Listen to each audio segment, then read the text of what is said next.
What's going on, everybody? I'm your host, Ben Ballion, back with another episode of the Sports Pod. And in today's episode, I'll preview the Knicks' second-round matchup against the Boston Celtics. I'll talk about Tom Thibodeau. I'll talk about Karl-Anthony Towns. And, of course, I'll give my prediction for the series. I'll get into all of it on the other side of the intro. Hit it. DiVincenzo at three. Bang! Bang! At the wall, he jumps. It's gone. He did it. He did it. Pete Alonso with the most memorable home run of his career. All right, getting into the episode, and let's start with the big man up front for the Knicks, their biggest offseason acquisition, Karl-Anthony Towns. In the Pistons series, he disappointed me a lot. I knew he was a playoff dropper. He played better in the regular season, but I was used to that from Julius Randle. I didn't think it could get much worse. Yeah, he had a couple of games. Game 3, he showed up. But when the lights were the brightest and when it mattered the most, Karl-Anthony Towns faded to the background. Exhibit A, fouling out in Game 6 with only 10 points. And I know I talked about this in the last episode, and I was yelling a lot about Karl-Anthony Towns in the last episode. You can go check that out after this one. It was recapping the Knicks Pistons series. But what I was saying was if he wants to shake the soft allegations, he has to show up in those big time moments against a tough, gritty team in the Detroit Pistons. Because the Pistons are one of those teams, they're going to try to out-physical you. Josh Hart talked about it before the series. He said, we can't just match their physicality, we have to exceed it. And Karl-Anthony Towns did not do that. But in this Celtics series that's coming up, it'll tip off on Monday, May 5th. I am so excited. I'll give my prediction at the end of the episode, so stay tuned for that. But in this series, Karl-Anthony Towns has to be better. This is a better matchup. He's going to be matched up with either Kristaps Porzingis or Al Horford for the majority of the series. Those are the two assignments. Those are the two big men. I think it should be Al Horford. I think that's a better matchup for him. And the Knicks are going to have to throw the whole kitchen sink at Kristaps Porzingis. I don't know if they're properly equipped to defend him still. I mean, he's been a problem for the Knicks ever since they traded him away. And you had to know that was going to happen. That's just what happens in the NBA. That's what happens across sports. As soon as you trade a guy away, he becomes a killer of your team. And that's what Porzingis has done. But with Karl-Anthony Towns, he's going to be trying to score on Al Horford for the majority of this series. Al Horford, let's face it, he's aging. He's an older player, and he's not very mobile. And don't get me wrong, Karl-Anthony Towns is not much of an athlete, but he should be good enough to get around Horford. He should be able to post him up, get to the lane, and then his threes will come from that. His threes, those opportunities will come naturally if he's getting to the lane, getting buckets in the post. And then the other thing is that he's just got to be consistent. If we get a consistent Karl-Anthony Towns, I don't care if it's 20 points or 30 points. All I'm asking is that he's consistent and he plays his best basketball when the lights are the brightest. That's why he's in New York. That's why he's a New York Knick. He's here to win in April, to win in May, to win in June eventually. And this series is going to be a telling sign if this group with Mikal Bridges and OG Anunoby and Josh Hart and Jalen Brunson is going to stay together. I'll get into Tom Thibodeau's status later in the episode, but if the Knicks go out meekly and they lose in 4 or 5 games, I don't know what Thibs' future looks like with the New York Knicks. Yeah, he changed the culture of this organization and everything, but he's got this season wasn't up to standards from what we've seen out of Tom Thibodeau previously in his Knicks tenure. But getting back to Karl-Anthony Towns, he's just got to play his best ball in the biggest moments. And I know I just said that 2 minutes ago. But if he sucks in the first 2 quarters of the game, but he turns it on in the second half, I would be okay with that. Jalen Brunson does that nearly every game. In the playoffs, it seemed like he was just not playing his best ball in the first half. But when they came out of the locker rooms and when they were ready for the second half, Jalen Brunson turned it on. Jalen Brunson flipped the switch and said, it's go time. It's time for me to kill. It's time for me to snatch the soul of the Detroit Pistons. And Karl Anthony Towns and Jalen Brunson have to combine and do that together in the Celtics series, because Jalen Brunson will not be able to play hero ball for the entirety of this series and expect for the Knicks to win. It won't happen. The Celtics are better offensively, and they're still one of the top defensive teams in the NBA. With Jrue Holiday, with Derek White, they are a very defensively sound team. All right, next point I want to make here is the bench needs to show up. The Celtics are one of these teams, while they might not have as much depth as the Oklahoma City Thunder, they surely have plenty of depth. They've got guys like Luke Cornett coming off the bench, Peyton Pritchard, the sixth man of the year. The Knicks bench needs to keep pace with the Celtics. The Celtics are going to look to push. They're going to look to play transition basketball, speed up the game. The Knicks have to slow that down. But there's going to be times where they can't slow the pace down, and they're going to have to get into a track meet with the Celtics. That's where the bench is going to come into play. Miles McBride was absolutely atrocious in the first round series. He's got to be better this series. Cam Payne, he showed me a lot in game one. He showed me a lot in last year's first round series with the 76ers. He showed me he's a playoff performer. He can show up for one game and swing an entire game. We saw it in game one. He was the catalyst to that 21-0 run against the Detroit Pistons in game one at the Mecca. I want to see him do that again. I need to see the bench show up in this series.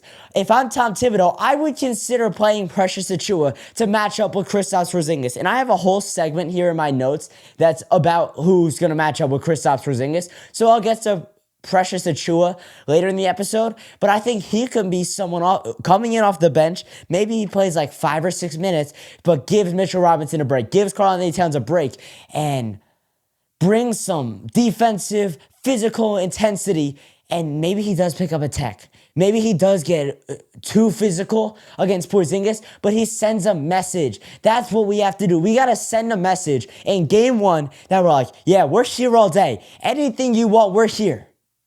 We're not going to go out. We're not going to go out soft. We're going to fight until the bitter end, if that's how it does end up. The Knicks have to play the Celtics tough. It's not going to work any other way.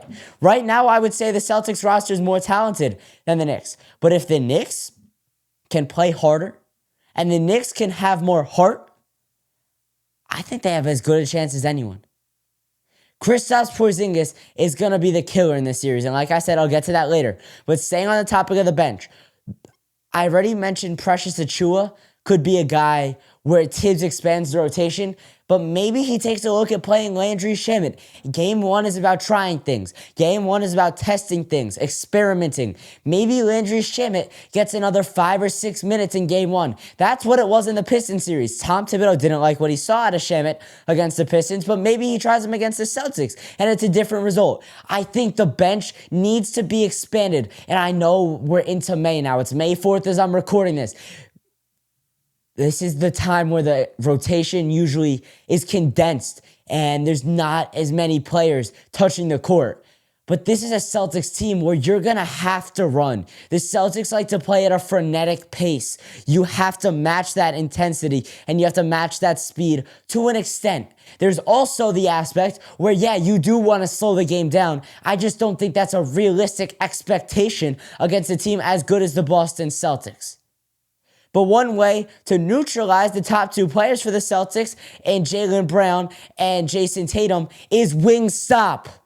Wingstop has to put the stop in Wingstop this series. OG Anunoby better be playing defense on Jason Tatum from the get-go. Tom Thibodeau likes to make these stupid decisions where he plays Mikal Bridges on the best offensive player from the opposing team. It can't happen.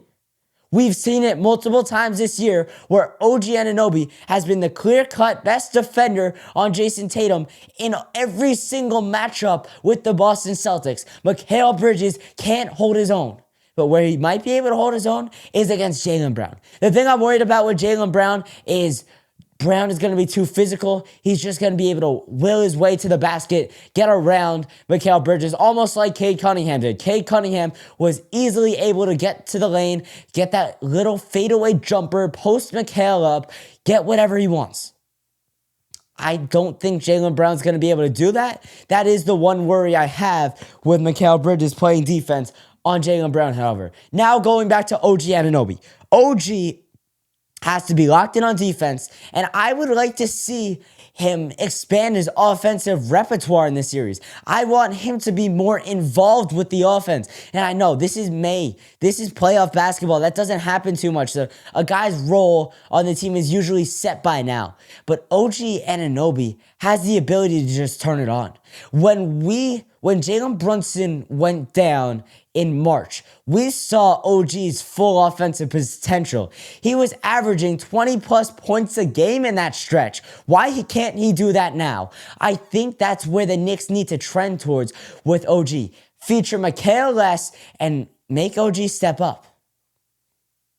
Because Anunoby is a guy that can change a series. Like I talk about campaign where he can change a game, OG Anunoby can change a series. All right, now let me get to Kristaps Porzingis, where Kristaps Porzingis has pulverized the Knicks. He has always been a trouble to defend, whether it was with the Mavericks, the Wizards, and now the Celtics.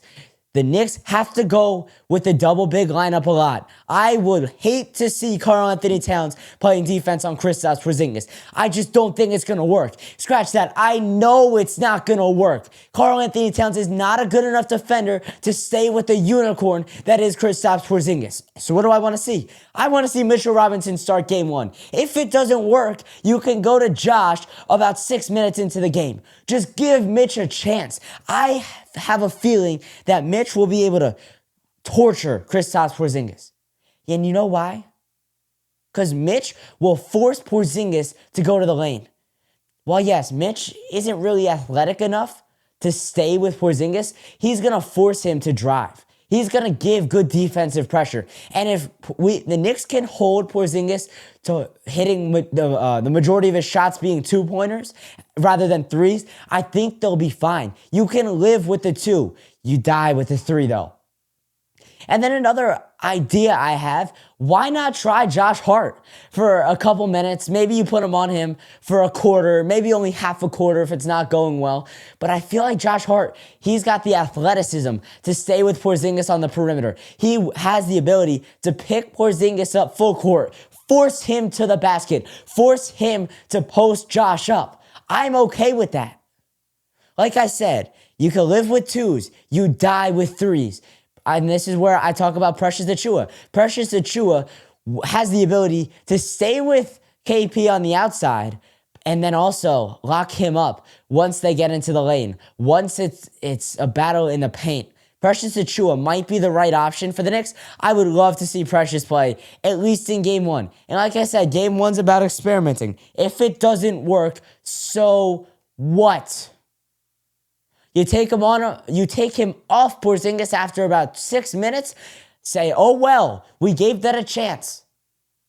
Now we just got to battle back. And now we got to keep searching for the answer against Porzingis.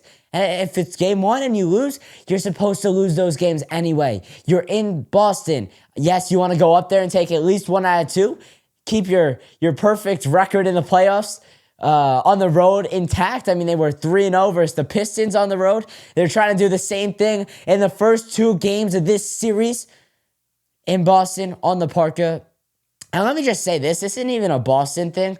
I just don't like the way the Parka court looks. I know it's historic and it's Larry Bird and all the guys, Bill Laimbeer, all the Celtics, Bill Russell, all the guys that went. I don't know why I just said Bill Laimbeer. I think he was a Piston. I was trying to say Bill Russell, John Havlicek, all the plumbers who played in the 60s, the part-time plumbers. No disrespect to them, but that's just the truth. I don't like the way it looks. It's like very outdated. It looks like if you ever gone to like an outdated kitchen, like that's what the cabinets would look like. This isn't me trying to stir the pot or anything with Boston. I just don't like the way it looks. All right. Now to wrap up this episode, my official prediction, for the Knicks and Celtics series. Knicks fans, I wish I could say the Knicks are going to win this series. But unfortunately, I'm going to be taking the Boston Celtics in 6 games. I know the Knicks will be respectable in the series. They're going to take at least one, and I think they can take a second. They can send it back to Boston for a game 6. They'll win 1 out of 2 at home in the first 4 games. I'm going to game 4. I hope it's game 4. I didn't end up going to game 5 of the Detroit series. I'm absolutely going to game 4 of this series. I hope they win game 4. Go up to Boston. Oh, never mind. I still think it's Celtics in 6. What I was saying was I think they can send it back to the Garden for a game 6, not the real Garden. Excuse me, the real Garden, Madison Square Garden, not TD Garden.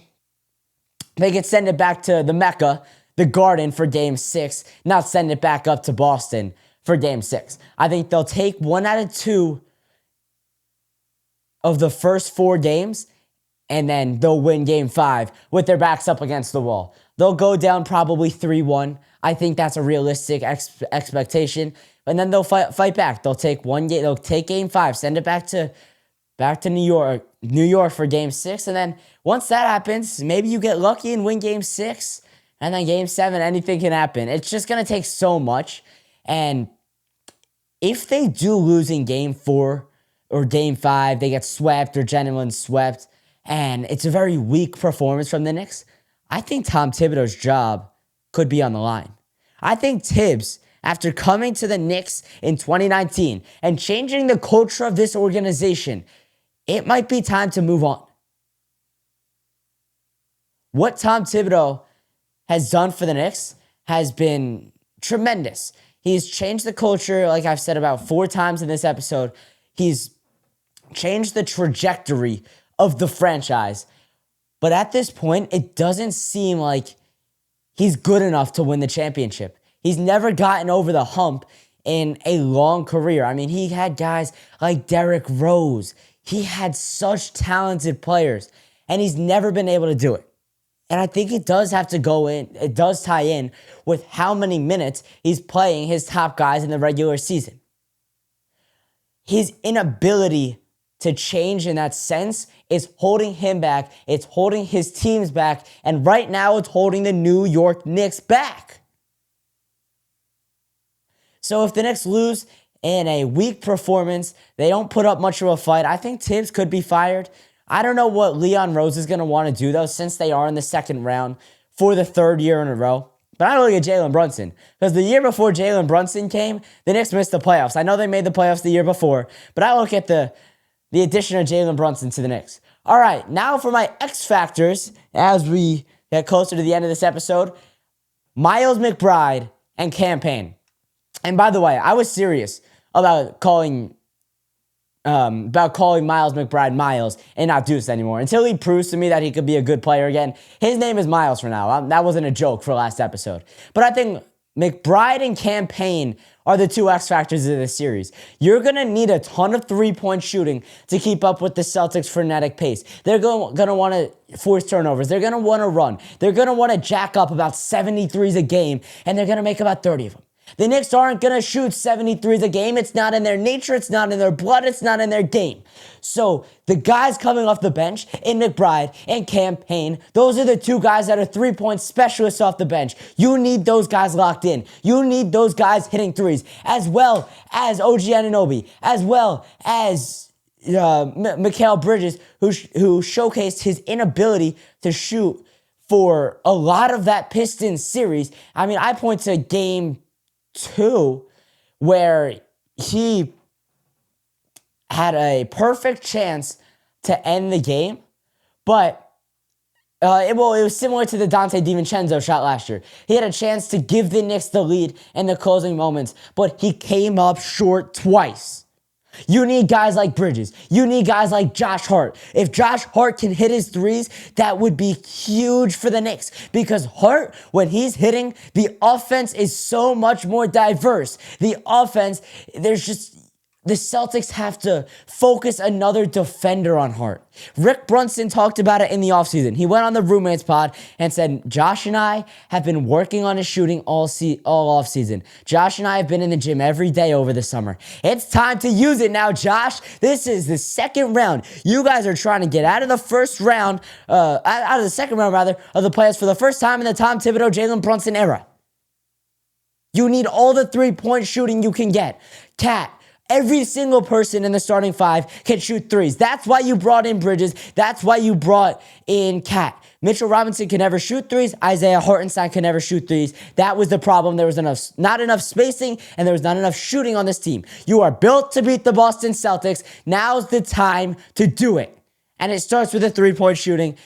It starts with the starting lineup. But Cam Payne and Miles McBride are going to be the guys to do it off the bench. I talked about last series how it was going to be Mitchell Robinson, who was going to have to be more physical with the Pistons. They're a more physical team. The Celtics are a more finesse-oriented team, a more three-point shooting-oriented team. So your bench players are the X factor again. It's just the three-point shooting guys and not the physical guys.